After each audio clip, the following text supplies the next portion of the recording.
ڕۆژی هەینی ڕابردوو کۆماری ئیسلامی ئێران ڕایگەیان موحسن فەخریزادە زانای ئەتۆمی ئێران لە نزیک تارانەوە تەقەی لێکرا و کوژراوە. فەخریزادە کەسێکی سەرەکی بووە و ئەندازیاری سەرەکیش بووە لە بەرنامە ناوچیەکەی ئێراندا. لەم ساڵدا دوو کەسی گرنگ لە ژیانی سیاسی و ئاسایشی ئێراندا کوژراون. لە سەرەتای ساڵدا قاسم سولەیمانی سەرکردەی باڵای پاسداران و ئێستاش فەخریزادە. کورد کۆنێکشن ڕاستەوخۆ لە ڕێی سکاپەوە میوانداری شەماڵ بەشیری شیکەرەوەی سیاسی دەکات. کاک شەماڵ سوپاس بۆ ئامادەبوون و یەکەم پرسیاریشم ئەوەیە کوژرانی کامیان کاریگەری زیاترە بەسەر ڕژێمی کۆماری ئیسلامی ئێرانەوە، قاسم سولەیمانی یان فەخریزادە؟ سەرەتا سڵاو ڕێز بۆ ئێوەی هێژا و بینەرانی بەرنامەی کورد کۆنێکشن. لە ڕاستیدا دەبێ ئەوە ئاماژەی پێ بکرێت کە ئەو کەسانێکە لەو قۆناغەدا لەو ماوەی ڕابردوودا کوژراون هەر کەسە جێ پێگەیەکی تایبەتی خۆی هەبوو، هەر بۆیشە لەبەر ئەو گرنگێکی هەیە بۆ کراونەتە ئامانج. ئەگەمە تەماشا بکەین سیستەماتیکێک لە ئارادا هەیە لە شێوازی کوشتنی ئەم کەسانە. سەرەتا لە ئەگەر بەگشتی قۆناغی 10 ساڵی ڕابردوو لەبەر چاو بگرین، تهرانی مقدم وەکو فەرماندەی بەرنامەی موشکی ئێران لە ئیسفەهان تیرۆر کرا یا بڵێن کوژرا. لە قۆناغی دووهەمدا کەسایەتی لەم ئاستەدا قاسم سولەیمانی بوو کە فەرماندەی سوپای قودس بوو و بەڕێوەبەری کاری تێڕۆری کۆماری ئیسلامی لە دەروەی سنوورەکانی خۆی بوو. و ئێستاکەش لە هەنگاوی سێهەمدا لە هەمان ئاست و پلەدا موحسین فەخریزادە دەکوژێت کە بەرپرسیاری بەرنامەی ناوکی ئێران لە گواستنەوەی بۆ چەکی موشکی دوورهاوێژە. ئەمە ئەومان پێ نیشان دەدات کە ئەوانە هەمویان جێگە پێگەیەکی تایبەت بەخۆیان هەیە لە ئەو پێگە عسکەری ئەمنیەی کە ئێران لە ناوخۆی و لە دەرەوەی سنوورەکانی خۆیدا هەیەی.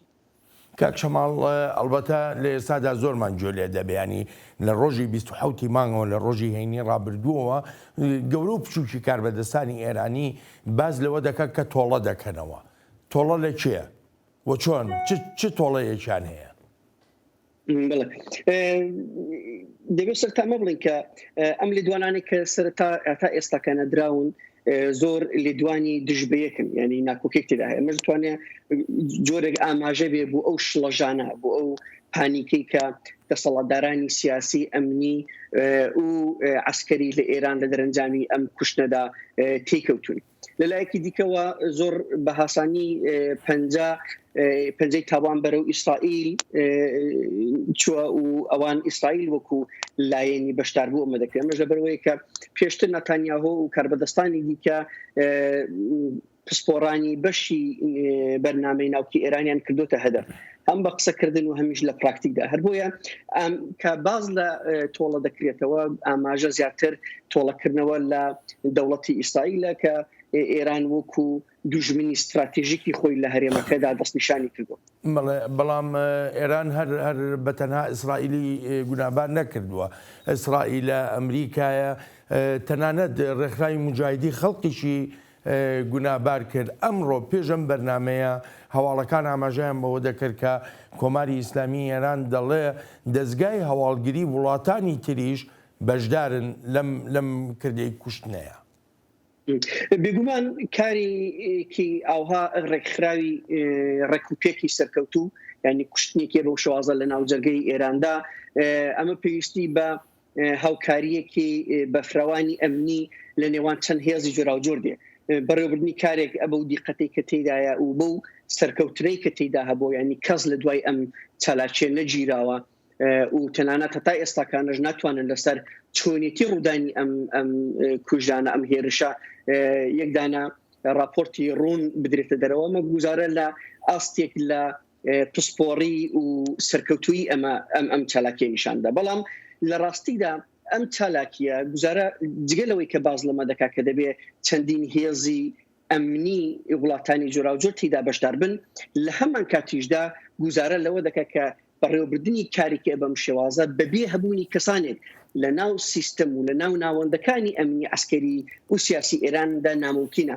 بۆ ئەوەی کە نیگاکان تەرکیزی نیگاکان لەسەر هەبوونی کەسانێک لە ناو خودی سیستەمدا کە پەیوەندیان لەگەڵ ئیستیخباراتی وڵاتانی دیکە هەیە ئەم نیگایانە ئەو تەرکیزە لا ببن و زیاتر نیگاکان بۆ دەرەوە ڕابکێشن و ئاستی بەهێزبوون و یەکپارچەیی ناوخۆی بپارێزن زۆرتر ئاماژەکان زۆتری خیتابەتەکان لەو چوارچێوەدایە کە دەبێ هێزی جۆراوجۆر وڵاتانی جۆراوجۆر لەمەدا بەشدار بن وەکو باسم کردە تا ئێستاکانە ئێمە یەک ڤەرسیۆن یا بڵێن یەک شێواز لە خیتابەتمان نییە هەر ناوەندەی سیاسی یا هەر کەسایەتی کە تا ئێستاکانە قسەی کردووە جۆرێک بە جۆرێکی تایبەت باسی لەم ڕووداوە کردو هەڵوێست نیشانداوە ئەمەش وەکو پێشتر باسم کرد دیارە شڵەژانێک هەیە کوردی نەبوونی هەماهەنگیەک هەیە لە چۆنێتی هەڵوێستگرتن و ڕوبەڕۆبوونەوەی ئەم دۆخەی کە ڕوبەڕووی ئێستاکە ئێران بۆتەوە بەڵێ کاک شەماڵ بۆ خۆت دەزانی ینی کۆمەڵە ناکۆچی لە ناو کۆماری ئیسلامی ئێراندا هەیە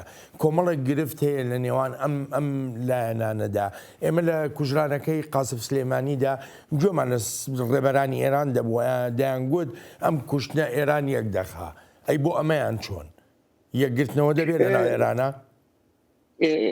وەکو